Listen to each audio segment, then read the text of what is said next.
Meus queridos irmãos, minhas queridas irmãs, iniciamos o nosso programa Testemunho de Fé. Nesse programa nós queremos juntos refletir a Palavra de Deus. Aqui quem fala é o Padre Paulo Ricardo e quero acolher você com grande alegria e dizer, olha, vamos passar juntos os próximos minutos meditando a respeito da Palavra de Deus. Peça aí a Deus que ilumine seu coração e que essa palavra possa verdadeiramente aumentar em você a sua fé, o seu amor para com Deus. O evangelho que nós iremos proclamar é o evangelho do 26º domingo do tempo comum. Trata-se de São Marcos, capítulo 9, versículos de 38 a 48.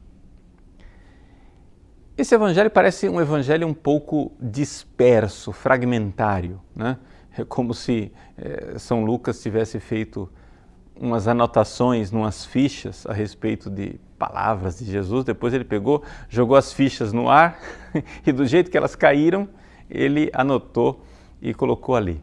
Então, no fundo, parece ser 4 evangelhos diferentes, mas eu gostaria de propor uma leitura unitária disso tudo. E para nós entendermos realmente, né, e crescermos na leitura desse evangelho, eu gostaria de iniciar com o versículo central deste evangelho. Ou seja, não vamos começar do começo, vamos começar de um ponto central, que é o versículo 42. Jesus diz assim: se alguém escandalizar um destes pequeninos que creem, melhor seria que fosse jogado no mar com uma pedra de moinho amarrada ao pescoço. A palavra de Jesus parece bastante radical. Aliás, as palavras que Jesus diz nesse evangelho parecem bastante radicais. E a gente precisa interpretá-las bem, tomando-as na sua radicalidade, não é? Sem querer aqui adocicar o evangelho, sem querer dourar a pílula, mas entendê-las no seu verdadeiro significado. Então, a primeira coisa que a gente precisa para entender é entender o que quer dizer a palavra escândalo. Ou seja, se alguém escandalizar. Para nós, a palavra escândalo é como se fosse uma espécie de estardalhaço, não é? Uma pessoa escandalosa é uma pessoa que faz um estardalhaço. Mas não é esse o significado da palavra. Skandalon, em grego, quer dizer pedra de tropeço, né? Então, espiritualmente, o que é uma pedra de tropeço? É aquilo que é uma ocasião de pecado. Aquilo que ainda não é o pecado, mas é como se fosse uma armadilha para levar o irmão a pecar. Por exemplo, o que é uma pessoa, uma mulher que se veste de forma escandalosa? Uma mulher que se veste de forma escandalosa não é uma mulher que está vestida de vermelho ou de rosa fúcsia chamando atenção, com lantejoulas. Não. Uma mulher que se veste de forma escandalosa, na interpretação espiritual da palavra escândalo, é uma mulher que é ocasião de pecado para os seus irmãos. Então ela se veste de uma maneira que os homens, só de olhar para ela, já tem ali uma ocasião de pecado. Então ela ali é realmente culpada, né, de ser escândalo para os irmãos, pedra de tropeço. Mas Jesus aqui está falando de um escândalo, né, ainda pior. Do escândalo para a fé. Vejam, ele diz, se alguém escandalizar um destes pequeninos que creem. Aqui é importante recordar que existem pequeninos na fé. A fé não é uma realidade monolítica, é um bloco. Você tem fé, ou você tem ou não tem, e ali parou. Não. A fé é uma realidade dinâmica. A fé, ela cresce, né? Nós podemos crescer na fé. Por quê? Porque é isto que nos alimenta espiritualmente. não é? São Paulo, aos Romanos, ele fala: Justus ex fide vivit. O justo vive pela fé. Mas ele também acrescenta que nós podemos crescer de fé em fé. Ou seja, a fé que eu tenho hoje deveria ser maior do que a fé que eu tive ontem. E a fé que eu terei amanhã deveria ser maior do que a fé que eu tenho hoje. E para isso nós precisamos crescer na fé todos os dias e pedir a Deus esse crescimento na fé. Não é? Ser muito sincero com Deus no pedido, dizer: Senhor, eu creio, é verdade, eu creio, mas aumenta, Senhor, a minha fé. Ou seja, aumenta a minha fé pequena, me ajuda na minha fé pequena. Esse mesmo capítulo de São Marcos, que nós estamos lendo aqui, se nós olharmos uns versículos atrás, no versículo 23, nós iremos achar essa oração. Não é? Creio, Senhor, mas ajuda a minha pouca fé, a minha fé pequena. Então, para nós entendermos este Evangelho, nós temos que ver então que existem pessoas que têm uma fé tão pequena, frágil, iniciante, incipiente, e aquela fé que está iniciando, ela precisa ser protegida como uma pequena plantinha, não é?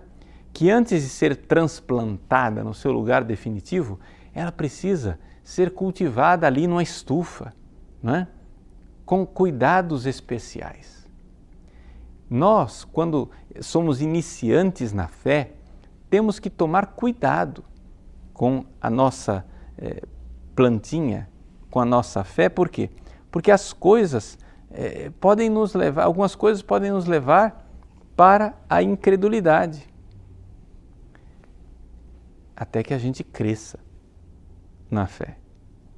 Quais são as insídias mais comuns para os iniciantes da fé?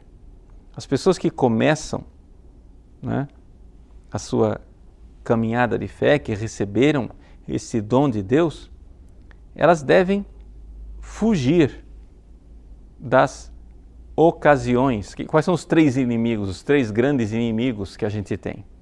Não é? Um inimigo externo, que é o diabo. O segundo é o mundo. E o terceiro inimigo é o inimigo interno, nossa própria carne, nós mesmos que somos ocasião de pecado. Então, o que é um escândalo para a fé? Não é? Em primeiro lugar, o diabo. Nós sabemos, Jesus nos adverte sempre contra o diabo, e São Paulo diz: não é contra a carne, contra o sangue que vocês lutam, mas contra os espíritos malignos. Ou seja, o diabo está sempre ali, como ele fez com Adão e Eva, não é? Sendo escândalo, sendo pedra de tropeço. O diabo disse: Deus proibiu vocês de comerem esse fruto? Mas... E ali ele começa, na sua sedução, a colocar Adão e Eva numa situação de desconfiar de Deus, como se Deus fosse um rival, como se Deus não nos amasse. Então é importante, quem está no início da caminhada de fé, não é? Assim que vem essas sugestões demoníacas, assim que vem essas ideias de desconfiar do amor de Deus, você tem que fugir. É a única solução. Se você começar a dialogar com a serpente, como fez Eva, você vai cair. Então, para quem tem a fé frágil, a única forma de você crescer na sua fé é não se pôr agora a argumentar com o diabo. Mas também existem leituras, existem reportagens, filmes, amigos, conversas que são ocasião de escândalo. E é exatamente a respeito disso que Jesus fala aqui no versículo 42. Ou seja, se alguém escandalizar um desses pequeninos, não é? Se alguém escandalizar um desses pequeninos. Então, você vê que as pessoas fazem de tudo. Existe como um movimento missionário do mundo, missionários da incredulidade que vem para arrancar a nossa fé. Então, o que acontece? Você não alimenta a sua fé, você não faz boas leituras, você não procura estudar a sua fé, mas se cerca de pessoas que estão a todo momento dizendo, será? Pensa bem, olha, lê aqui esse livro, né? Vem cá, vamos ler Nietzsche, vamos ler Sartre, né? Vamos ler Marx, vamos ler esses mestres da dúvida, né? Da suspeita. É evidente que a sua fé desse jeito ela não vai crescer. Se você não lê o livro dos santos, se você não lê a vida dos santos, os grandes tratados de meditação, se você não se alimenta, é evidente que essa fé não vai crescer. Então, vamos evitar más companhias, más leituras, maus filmes e vamos nos alimentar porque a sua fé ela precisa se robustecer. Se ela está no início, você não pode ficar agora, né, querendo já transplantar a plantinha para um campo aberto, onde ali as intempéries vão terminar matando a plantinha. É importante lembrar disso. Então, esse é o segundo inimigo externo, ou seja, os escândalos, né?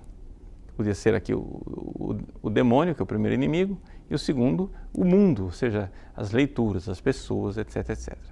Mas existe um terceiro inimigo para a nossa fé. E o terceiro inimigo somos nós mesmos. É a carne, né? É a carne. E esse terceiro inimigo, que é a carne, Jesus aqui ilustra naquelas três comparações hiperbólicas, né? São hipérboles. Ele diz, se tua mão te leva a pecar, corta. Se teu pé te leva a pecar, corta-o. Se teu olho te leva a pecar, arranca-o. Ou seja, é o inimigo interno. É o inimigo da carne. E você começa então a ver que, de fato, existem em você tendências para o pecado, tendências para a incredulidade, não é? E você pergunta assim, mas padre, então como é que eu vou fazer para cortar minha mão, cortar meu pé, arrancar meu olho? Bom, aqui nós temos uma realidade chamada mortificação, não é? Mortificação. E o grande inimigo da carne que faz com que a gente perca a fé é uma coisa chamada soberba. A soberba intelectual, que é o obstáculo mais radical e insuperável que nós podemos ter para a nossa fé.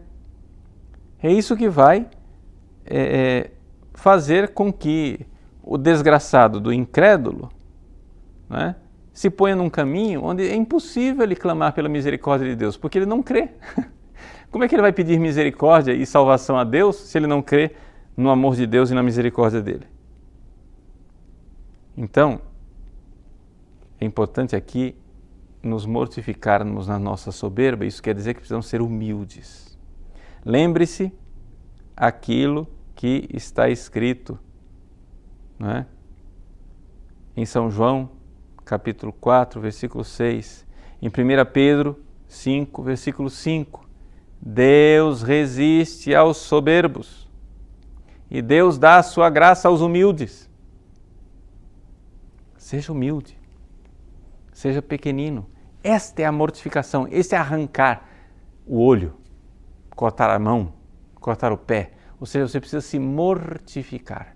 Lembre-se o que Jesus dizia, né, alguns dias atrás. Renuncia a ti mesmo para me seguir. as pessoas muitas vezes não dão o passo da fé porque querem que Deus se adapte aos seus raciocínios. Veja, a grande dificuldade para as pessoas crerem. Deixa eu aqui explicar de uma forma ainda mais clara. A pessoa olha para o mundo, vê algumas coisas no mundo que ela acha que estão erradas. Existem pobres no mundo, existem crianças morrendo de câncer nos hospitais, existem guerras, existe a morte, a dor, a miséria, a fome. E a pessoa então fica escandalizada e diz: se eu fosse Deus, eu teria acabado com tudo isso e faria um mundo diferente. Que eu me lembro quando eu era criança, né, eu imaginava assim, que na época da minha infância era muito forte. Hoje tem a Mega Sena, né? Mas na minha infância era a loteria esportiva, né, que dava os grandes prêmios. E então eu ficava pensando, se eu ganhar na loteria esportiva, eu vou ter dinheiro e aí eu vou acabar com os pobres no mundo. A pretensão de criança de achar que a quantidade de dinheiro de uma loteria seria suficiente para acabar os pobres do mundo. Mas, ao mesmo tempo, havia uma certa soberba naquilo tudo. Parecia muito caridoso, mas eu olhando para dentro de mim, vejo que havia uma certa soberba, onde eu, no fundo, eu não entendia por que é que Deus permitia a miséria no mundo. Por que é que Deus permitia a doença, a morte e a dor? Havia ali uma soberba, naquela aparente filantropia, né? Havia um julgamento. Eu julgava Deus. Deus estava errado e eu estava certo. Então, vejam, se não fordes como crianças, não entrareis no reino dos céus. Aqui você precisa, então, se abaixar para crer e dizer, veja, eu estou vendo coisas aí que eu não entendo, mas Deus é mais sábio do que eu. É como uma criança cuja mãe leva até um hospital para tomar uma vacina. A criança não entende por que é que mamãe, que me ama tanto, me impõe uma coisa tão dolorosa, que é esta injeção, essa vacina. Mas por quê? Porque a criança não tem a compreensão, a sabedoria da mãe e, ao mesmo tempo, né, ela não tem condições de entender ainda. Mas ela pode fazer uma coisa. Ela pode dizer, bom, minha mãe é sábia, minha mãe é boa, eu vou confiar nela. E não confiar nas objeções intelectuais do meu cérebrozinho de criança, né, que ainda não aprendi. Então, se nós formos como crianças, colocarmos diante de Deus, então nós temos que aí, de alguma forma, podar a nossa soberba, a nossa tendência, né, para a incredulidade. E aí, a partir disso, nós vemos então uma espécie de unidade neste evangelho que parece tão heterogêneo. O evangelho começa com São João avisando Jesus, mestre, nós vimos um sujeito aí expulsando os demônios em seu nome, mas nós proibimos porque ele não nos segue. E Jesus diz, não o proibais. Quem não é contra nós é a nosso favor. Vejam, Jesus aqui está falando deste primeiro inimigo da fé, o diabo. Se tem alguém lutando contra o diabo e expulsando os demônios, então isso é bom. E vamos tirar proveito disso. Que bom que ele está tirando o demônio das pessoas. Esse é o primeiro inimigo da fé. Segundo inimigo da fé, alguém que escandaliza os pequeninos com a sua atitude, sua forma de ser e de agir. Seria melhor que ele colocasse uma pedra no pescoço e se lançasse ao mar. Pois bem, esse é o segundo inimigo da fé.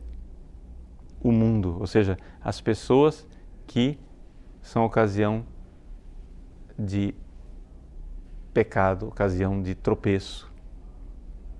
E finalmente, a mão que eu devo cortar, o pé que eu devo cortar, o olho que eu devo arrancar, é o terceiro inimigo da fé, ou seja, a carne. O que é a carne? A carne são as tendências desordenadas que eu tenho dentro de mim, as tendências para o pecado, que no caso aqui, a maior delas é a soberba. Então, nós vemos aí, de alguma forma, algo que unifica este evangelho tão heterogêneo, que no fundo, os três grandes inimigos da fé são apresentados um depois do outro, em situações bem diferentes, é claro. Não estou querendo aqui forçar uma unidade artificial, mas ao mesmo tempo uma chave de leitura onde nós vemos que a fé é realmente importante e ela tem seus inimigos e nós precisamos entrar nesta batalha para que os inimigos da fé sejam realmente debelados e nós possamos crescer de fé em fé. Então, para concluir a nossa reflexão, eu gostaria de recordar qual é realmente a nossa fé. Todo esse evangelho pode parecer para os incrédulos um grande exagero de Jesus. Jesus fica exagerando. Para que esse negócio agora de amarrar uma corda no pescoço, se lançar no mar, esse exagero de cortar mão, de cortar o pé, de arrancar o olho, não é? Que coisa absurda, que radicalismo. Mas não é questão de radicalismo, é questão de crer que realmente a felicidade que virá, a vida, com V maiúsculo, como está aqui no Evangelho, que nós iremos receber, ela vale a pena. E, portanto, do que adianta o homem ganhar o mundo inteiro e perder a sua alma? Esse Evangelho, ele é absurdo, incompreensível para aqueles que não creem que existe um risco que pesa sobre nós, que é o risco de, junto com Satanás e os seus demônios, sermos condenados à morte eterna no inferno para todo sempre. Quem não acredita no inferno não vai conseguir interpretar esse evangelho nunca. Por quê? Porque não vai entender porque Jesus é tão radical, porque Jesus está exigindo para nós, está quase nos acordando, chacoalhando para que a gente acorde. Veja, você está indo para o abismo, acorda. Né? Por quê? Porque de fato existe essa realidade que pesa sobre nós. A nossa fé é que Deus nos amou tanto que veio a este mundo para que quem nele crê não pereça no inferno, na morte eterna, mas tenha a vida eterna, ou seja, a felicidade junto de Deus. E se nós crermos, nós estamos nesse caminho. E é por isso que nós precisamos ser evangelizadores. Ou seja, precisamos, em primeiro lugar, fortalecer a nossa própria fé. E uma vez que a nossa fé está fortalecida e que nós vamos ficando mais fortes na fé, nós precisamos partir em missão. E precisamos evangelizar outros e transmitir a fé para outros, para que outros também se fortaleçam na fé. Porque se nós não fizermos, não formos esta ocasião de crescimento para os irmãos e de salvação, nós fatalmente terminaremos sendo, para eles, ocasião de escândalo, de pecado e de perdição. E aqui estamos nesse mors et vita duello, não é? Por um duelo de morte e de vida, nós estamos aí diante de escolhas decisivas e nosso Senhor nos tira de nossa comodidade, do nosso conforto burguês e pede uma decisão, pede de abraçarmos a fé, crescermos na fé, até que finalmente a nossa fé dê frutos de amor e de caridade. Que Deus abençoe você, que este Evangelho faça com que você determine a sua vida e diga: eu quero crescer na fé, até que finalmente a minha fé cresça e dê frutos de amor e caridade. Em nome do Pai, do Filho e do Espírito Santo.